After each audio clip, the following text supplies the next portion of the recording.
Vamos a orar, pedir la dirección de Dios. Padre Celestial, te damos gracias.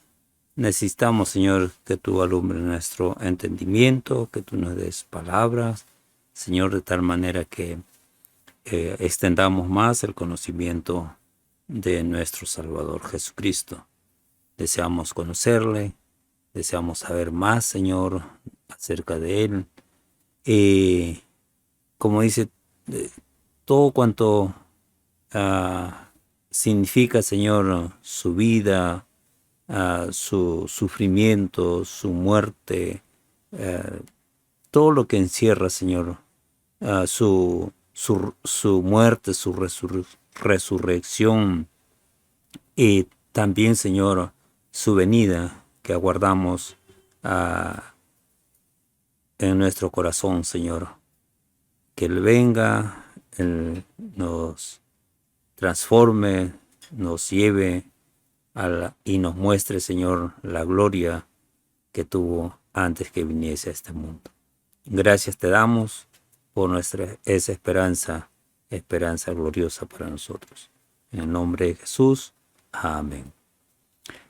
Bien, la semana pasada o anteriormente hemos visto acerca del sufrimiento de nuestro Salvador.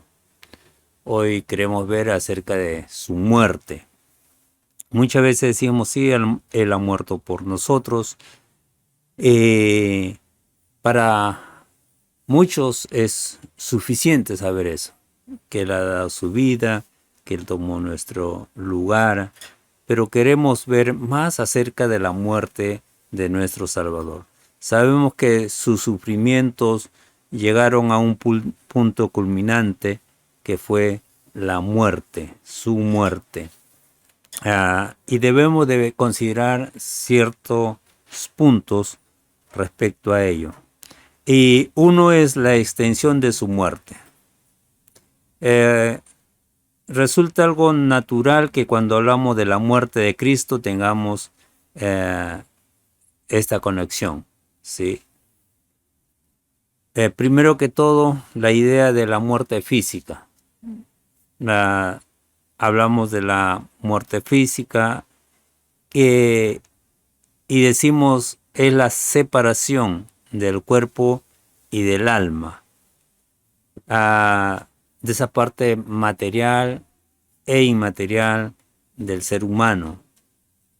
Pero también debemos de considerar que no solo se hace referencia a la muerte física, sino también hablamos de una muerte espiritual, la separación de Dios por la eternidad, ¿sí?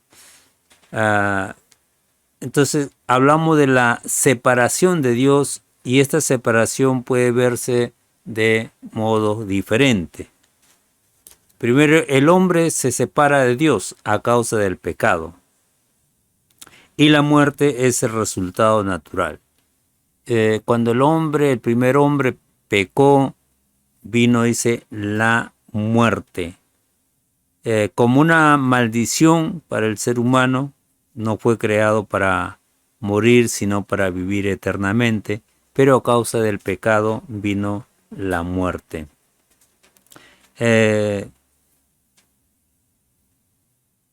Jesucristo se sujetó a esta situación, a la muerte, aunque Él no hizo o no cometió ningún pecado, ¿sí? Como nos dicen las Escrituras. Él fue el hombre perfecto, ¿sí? También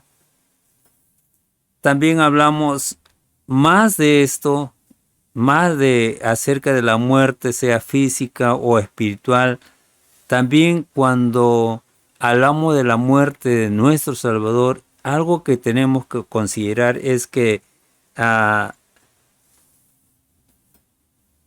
el juicio o el castigo judicial impuesto y cumplido sobre el pecado, ¿sí?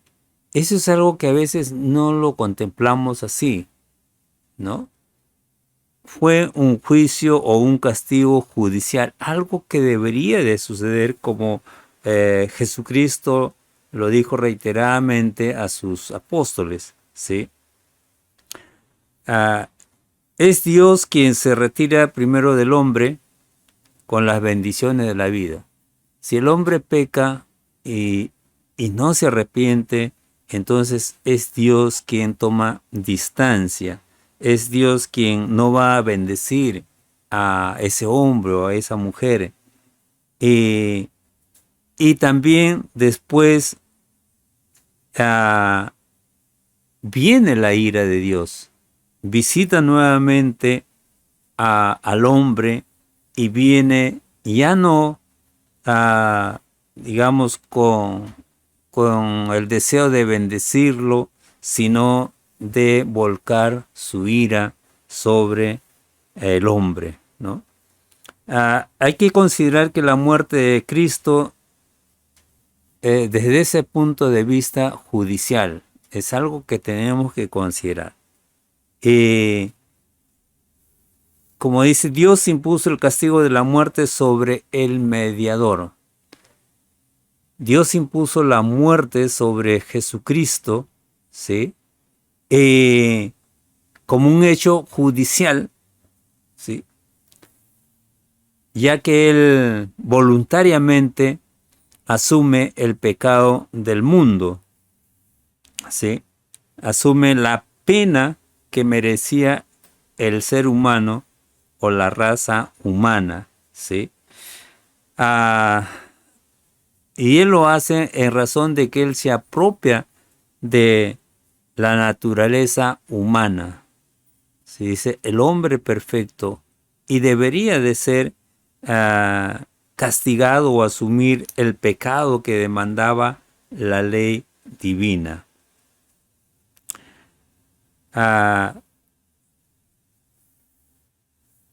Como dicen las escrituras, ¿no? Y cuántas veces lo hemos leído de repente, es muy conocido este pasaje donde el profeta habla de Jesucristo como el varón de dolores, experimentado en quebranto, ¿no? Y esto sucedió con la persona de Jesucristo, ¿sí? Y después de sus sufrimientos, ciertamente se produce la muerte en la cruz.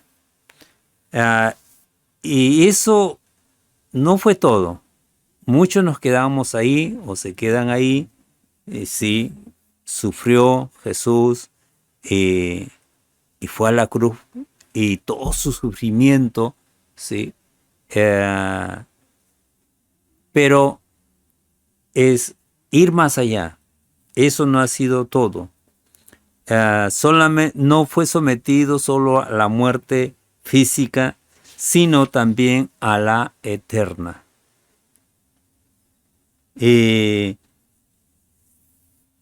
Como dice las escrituras, ¿no? Hablan de su agonía ahí en el huerto y también en la cruz cuando él clama, Dios mío, ¿por qué me has desamparado?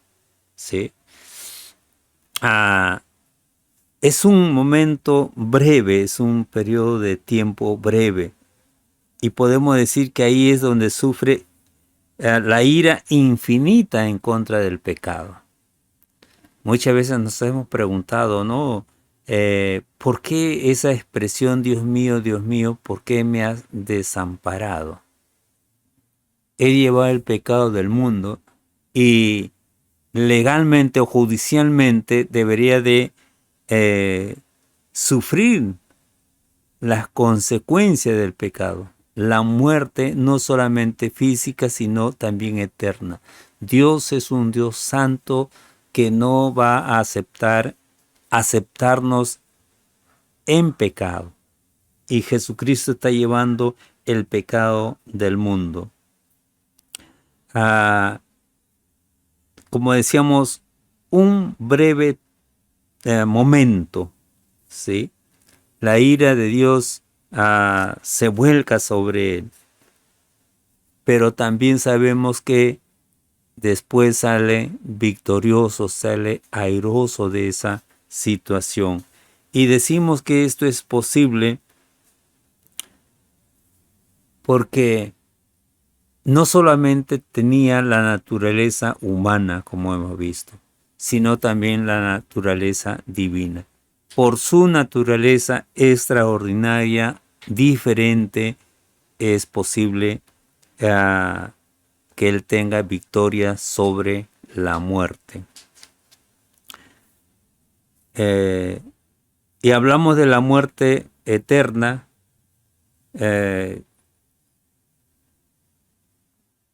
y decimos que Cristo también sufrió esa separación de Dios, lo que llamamos la muerte eterna, ¿no? De haber sido dejado por Dios.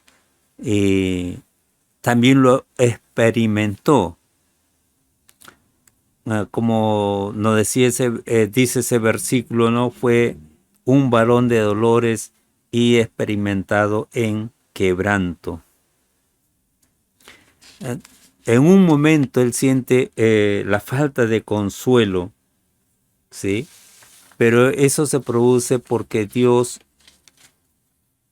se aleja de él, ¿sí?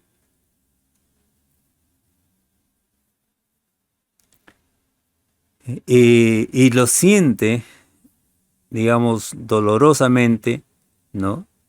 Es un hecho consciente de que la ira de Dios estaba cayendo sobre él. Eso es algo que nosotros decimos, Él llevó los pecados del mundo, Él murió en mi lugar, pero a veces solo estamos pensando en la muerte física, pero es más allá, es la muerte eterna, ¿sí? Algo que encontramos también es que no hay una desesperación, ¿no? Como dice, ya soy apartado o Dios se aleja de mí eternamente o me separo eternamente de Dios y con todo el sufrimiento que legalmente debe de producirse a causa del pecado, pero no vemos ninguna desesperación. Reiteradamente el Señor Jesucristo está diciendo a sus discípulos que Él va a morir, pero que también va a resucitar, ¿sí? Que va a ser levantado de la tumba. Lo decía el Antiguo Testamento, entonces no era algo desconocido, pero sí tal vez olvidado por muchos en aquel tiempo. Pero en Jesús, por eso que no podemos ver la desesperación o sentir la desesperación de parte de Él. Y aunque fue un momento muy difícil, donde Él pudo exclamar estas palabras, ¿no? Que estaba abandonado, desamparado, pero aún así al final dice que en las manos de Dios encomienda su espíritu, ¿sí? Otra de las cosas que tenemos que ver con la muerte de nuestro Salvador es el carácter judicial de su muerte, ¿no? Que lo hemos tocado, ahora más ampliamente lo tocaremos, pero el carácter judicial de su muerte. ¿Que iba a morir? Sí, de muerte natural no, hablamos de ser anciano o como muchos mueren, ¿no? A causa de un crimen, como en este tiempo podremos decir, ¿no? A veces está en un paradero o se está caminando, viene alguien con un carro o es asaltado, alcanza la muerte por una bala perdida, una bala dirigida, una enfermedad o un accidente. Pero en el caso de Jesucristo no podía ser así, ¿no?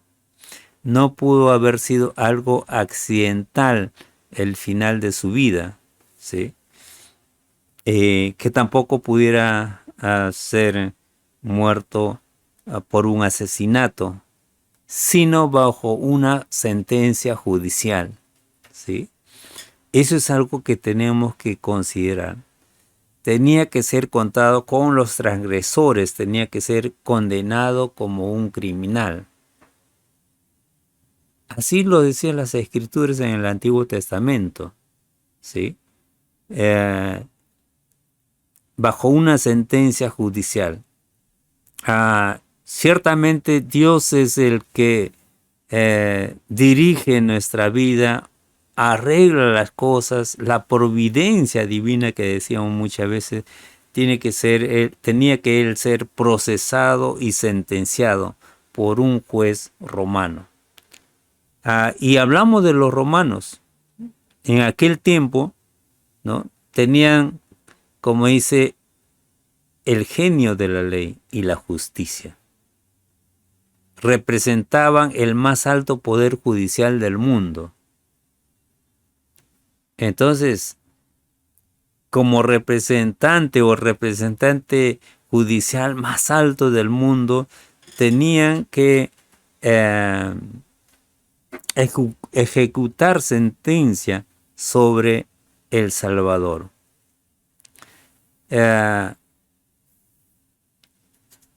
¿De qué sirve todo esto? ¿Sí? ¿Por qué tenía que ser delante de un juez romano? Para probar la inocencia de Jesús. Y realmente eso fue lo que pasó. No fue condenado porque hubiera cometido crimen alguno, ¿sí? Sino, como decía Poncio Pilatos, que él sabía que por envidia lo habían acusado, ¿no? Y también esto fue un testimonio al hecho de que, como lo dice el Señor, ¿no? Leemos en la palabra, en la profecía de Isaías, fue cortado de la tierra de los vivientes y por la rebelión de mi pueblo fue herido. Algo que también tenemos que ver es que el juez romano condena al inocente, ¿sí? No había cometido ningún pecado, sin embargo fue condenado. Y algo que vemos ahí también, que la condena no es solamente respecto a Jesús, sino que también la autoridad, el juez romano se condena, pero también condena a la justicia humana, ¿sí? Porque somos falibles, ¿no? Por el hecho de ser pecadores, pero era el representante de la justicia humana, era Roma en aquel entonces, ¿sí? Al mismo tiempo, como representante del poder judicial más alto en el mundo, decimos la gracia de Dios sobre la humanidad, ¿no? Se ve aquí también, ¿sí? Decía Roma era la representante del poder judicial más alto del mundo. Muchos dicen la ley romana, ¿sí? Pero ahí es donde la ley romana es la que condena a un inocente, ¿sí? Y la gracia de Dios hace que aún así, en esa imperfección que es el ser humano o la humanidad, bien, funcionaba, se hacía justicia en el nombre de Dios, ¿no? Y en el nombre de Dios impone o sentencia a nuestro Salvador, ¿sí? Pilatos, como dice, se lava las manos, ¿no? Pero lo sentencia. Dice, la sentencia de Pilato fue también la sentencia de Dios, ¿no?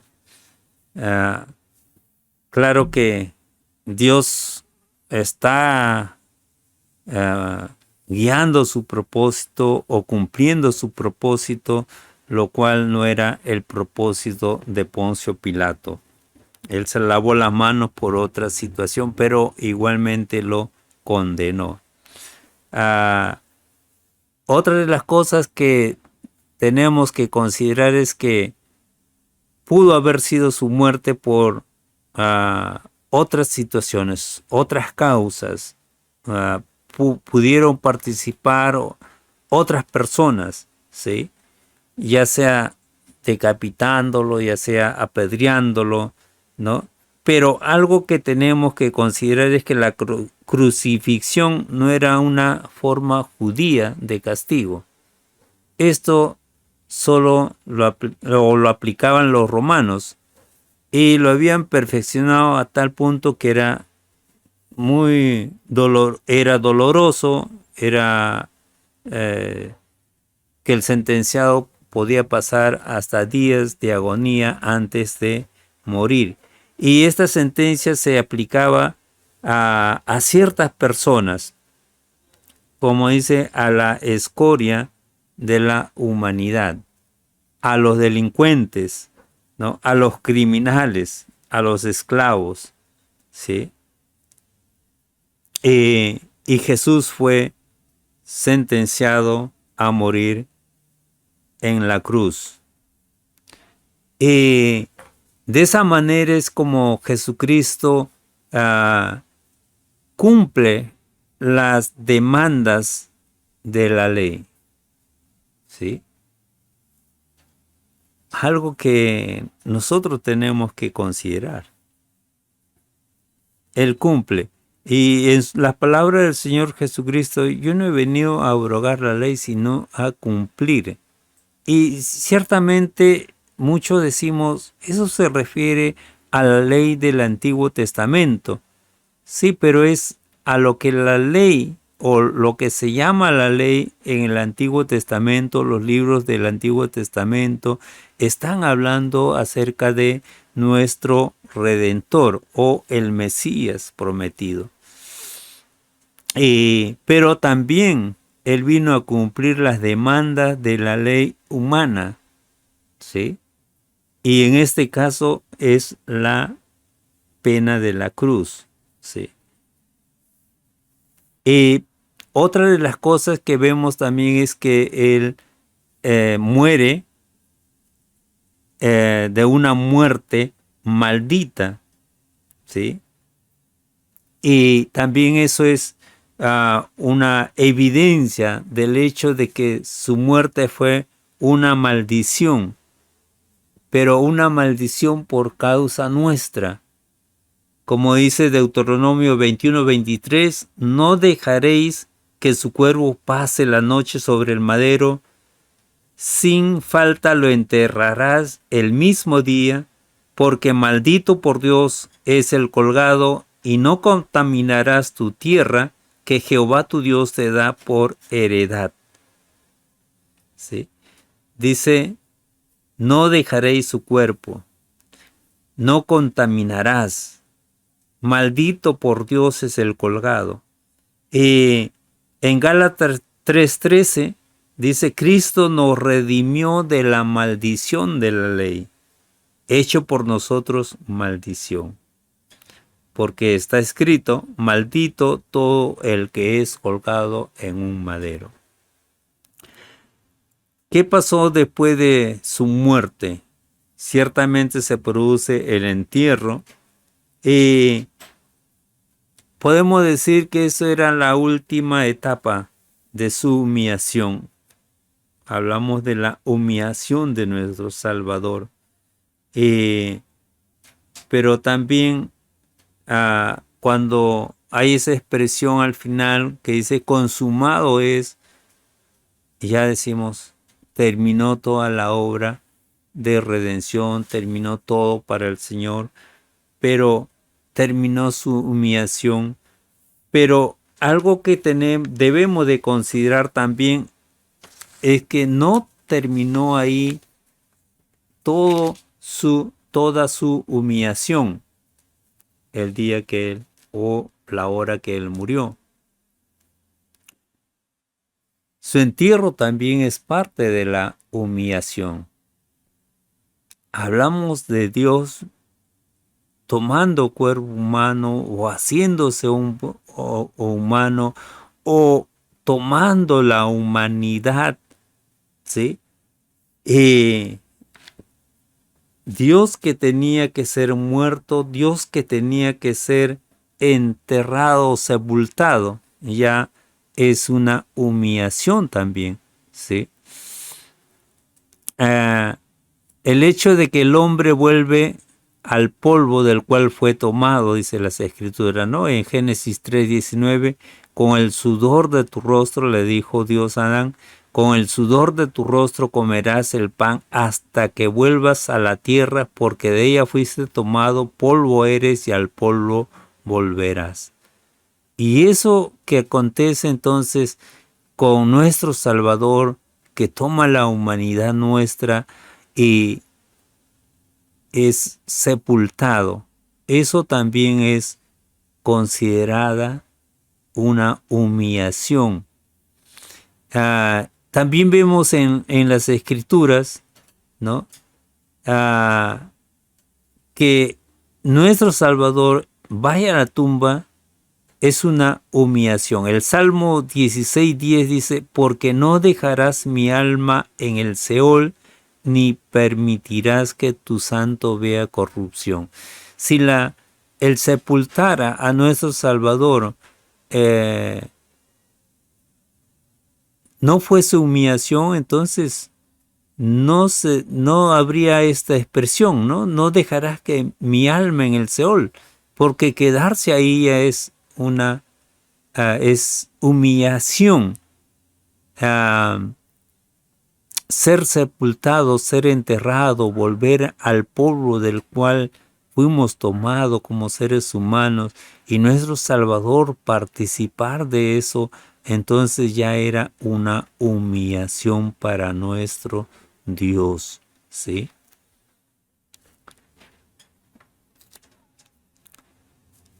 También el entierro es un descenso, si lo vemos así, ¿no? Dice, Dios descendió, Dios vino, Dios descendió a la tierra, Dios estuvo entre nosotros, entonces descendió. Ahora hablamos de un entierro, un descenso, ¿sí? Y eso ciertamente es humillación para nuestro Salvador, ¿sí? Que Él sea enterrado, que Él descienda, como dice las Escrituras, a la parte más baja de la tierra, ya es una humillación, ¿sí? También hablamos del descenso del Salvador al Hades. ¿Qué ocurrió en ese tiempo?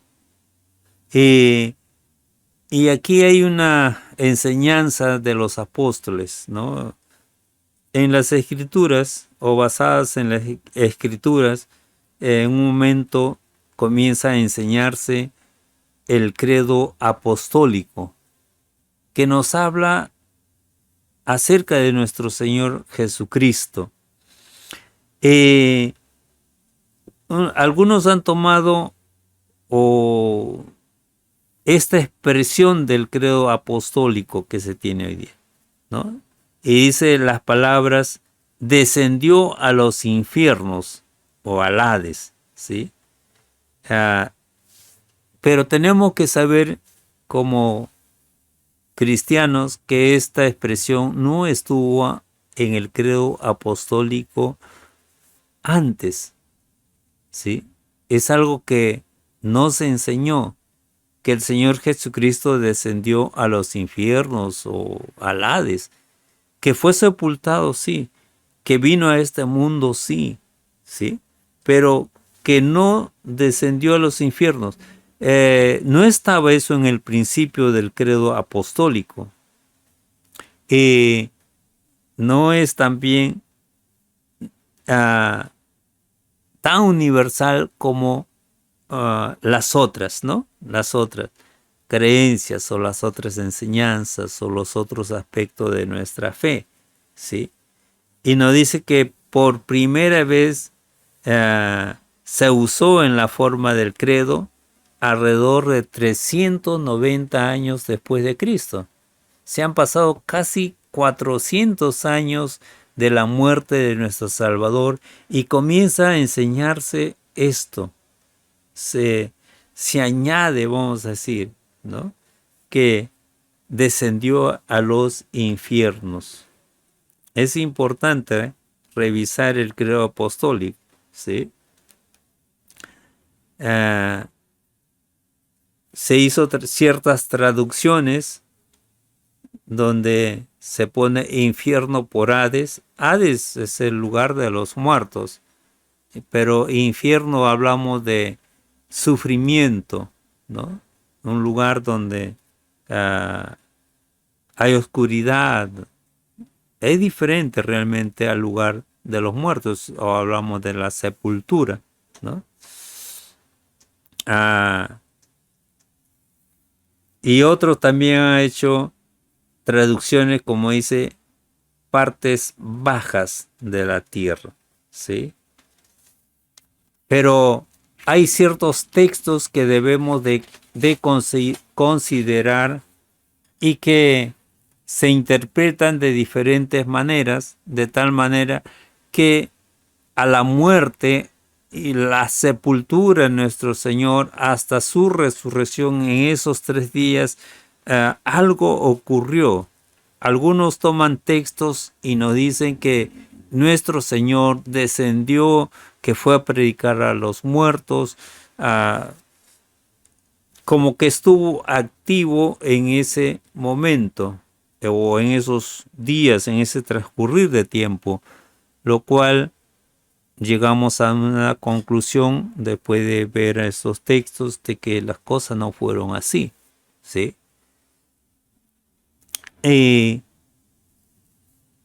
Entonces se toman ciertas bases bíblicas, como Efesios 4:9, que nos dice, ¿y eso de que subió qué es?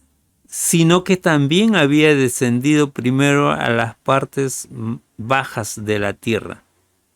Y aquí, como equivalente a infierno, pero aquí hay ciertas dudas, ¿sí?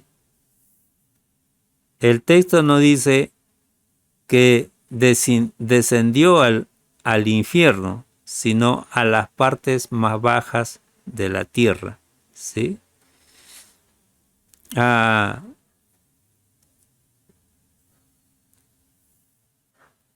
Entonces vemos que es eso, ¿no? El ascenso de Cristo ciertamente presupone un descenso, ¿sí? Está esa expresión. Dice, descendió a las partes más bajas de la tierra. Y lo opuesto a la ascensión es realmente la encarnación. Dice el texto en la Biblia, Dios entre nosotros. Dios vino a este mundo, envió a su Hijo. Entonces descendió o encarnó, se hizo uno de nosotros, ¿sí? Entonces, pero otros lo han interpretado como que descendió al infierno, ¿sí? Muchos de los que comentan o escritores de la Biblia, comentadores, no toman esa expresión, ¿no? Como dice, al infierno, ¿sí? Sino que descendió solo a la tierra. Hablamos de la encarnación, ¿sí? O hablamos de Dios que se hizo humano, Dios que vino a la humanidad. Otro texto también es en 1 de Pedro 3, 18, 19. Y dice, siendo a la verdad muerto en la carne, pero vivificado en espíritu, en el cual también fue y predicó a los espíritus encarcelados. Este pasaje se refiere, según se supone, ¿no?, al descenso al infierno y al propósito del descenso. Como dice, descendió a los infiernos y hubo un propósito. ¿Cuál fue el propósito? De predicarle a los espíritus encarcelados, ¿no? También en primera de Pedro 4 al 6 dice, vemos el versículo 6, porque por eso también ha sido predicado el evangelio a los muertos, para que sean juzgados en carne según los hombres, pero vivan en espíritu según Dios. ¿Qué necesidad, nos preguntamos, qué necesidad hay de que el evangelio se predique a los muertos, si ya no hay oportunidad una vez que uno fallece, ¿no? En tanto que estamos vida, tenemos oportunidad de confiar en la obra de Jesucristo, de seguirle a Jesucristo, de ser sus discípulos, hacernos cristianos, y aceptar la obra de Cristo, que Él tomó nuestro lugar, que Él llevó nuestros pecados, que su sangre derramada fue por nuestros pecados. Eso es en tanto que estamos vivos, pero muertos ya no es posible. Pero sí se habla de aquellos que antes se les predicó, pero que en este tiempo ya estaban muertos. Es cosa diferente, ¿no? Los muertos no hay razón para predicarle a los muertos. Como dice, decirle, mira lo que te perdiste, ¿no? Miren lo que no vas a participar ahora. Como dice, para ahondar más su sufrimiento. Pero no es así nuestro Señor, yo creo, no. Entonces no habría necesidad. Pero el texto sí dice, es mal interpretado. No es lo que Pedro está escribiendo, que el Señor Jesucristo fue a predicar a los muertos, sino es a los que en aquel tiempo estaban vivos y el tiempo que se escribe o que escribe Pedro ya han fallecido, ¿sí? De los muertos a quienes el evangelio fue predicado, ¿sí? Todavía no estaban muertos cuando se les predicó realmente. Algo más, hay un texto más que es el Salmo 18, 16, 8 al 10, y el verso 10, ¿no?, dice, porque no dejarás mi alma en el Seol, ni permitirás que tu santo vea corrupción. Y aquí notamos algo, ¿sí? La palabra alma. Tenemos que considerar que en el idioma hebreo se usa como pronombre personal, ¿sí? Y Seol como el estado de muerte. ¿Sí? No dejarás que mi alma en el Seol, ¿sí? Y viéndolo de esta manera, dice, tendremos la idea, ¿no?, sería de que Jesús no fue dejado en poder de la muerte. El texto bíblico también nos dice de que era imposible que la muerte retuviese al Salvador. Era imposible, ¿sí? Era algo que no se iba a dar, pues la profecía decía que iba a resucitar. El Señor también enseña reiteradamente a sus discípulos que Él va a resucitar, y también le habla de su gloria antes de venir a este mundo. Entonces, y Él dice, Él también habla de el lugar, de la casa del Padre, ¿sí? Entonces, la muerte era imposible que lo retuviese.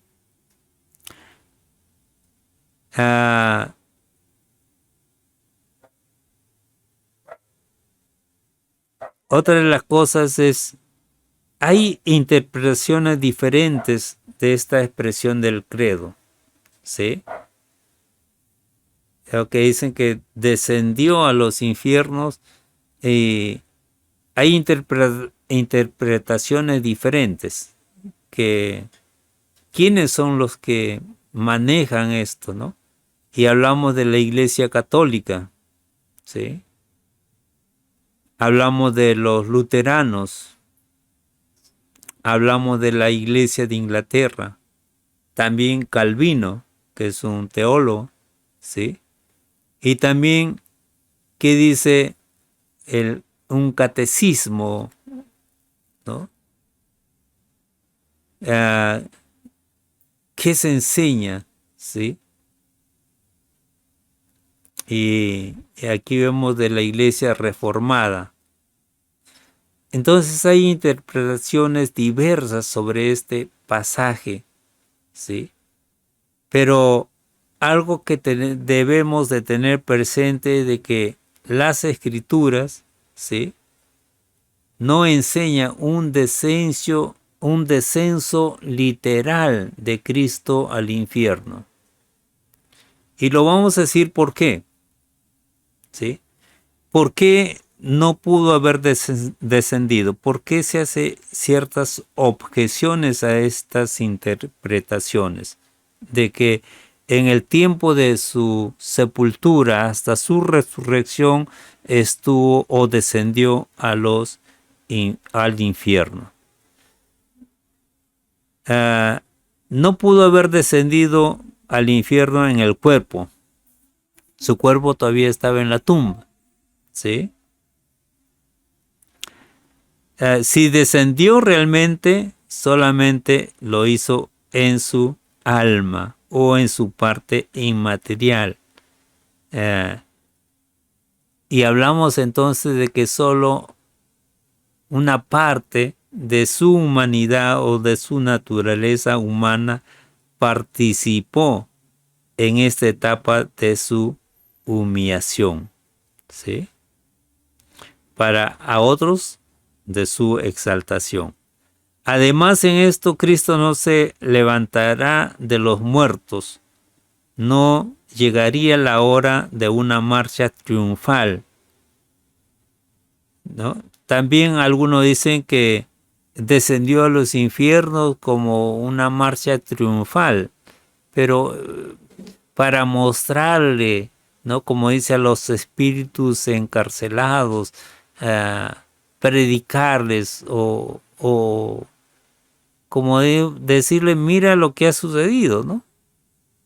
Sí, victoriosamente, pero recuerden que todavía no ha resucitado, no se ha levantado de los muertos, y por lo tanto, ¿cómo realizar una marcha triunfal? ¿Sí?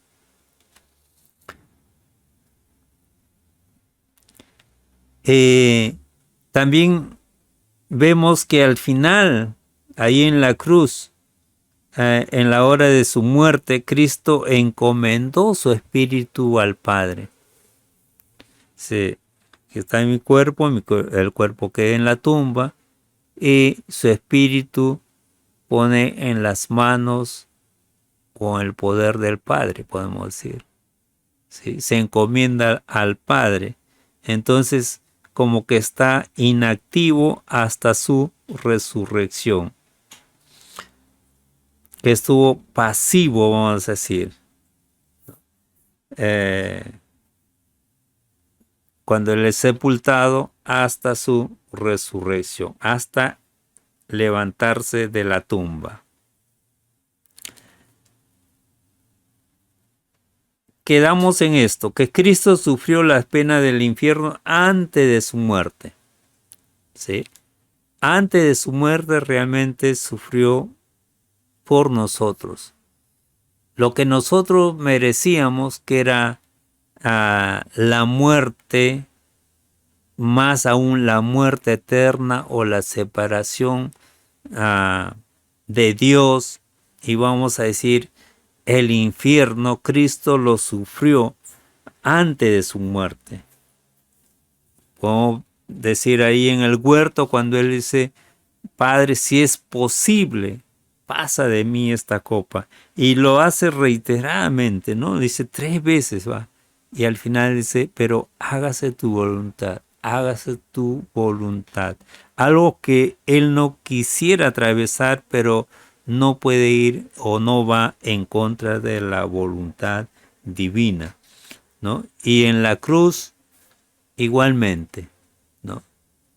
Ahí sufre todo el escarnio de los que representan en ese momento la autoridad, la ley.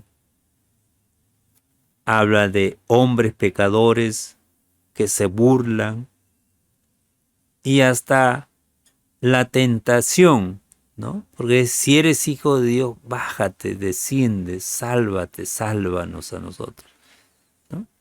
Entonces, todo eso lo sufre Cristo ahí en la cruz.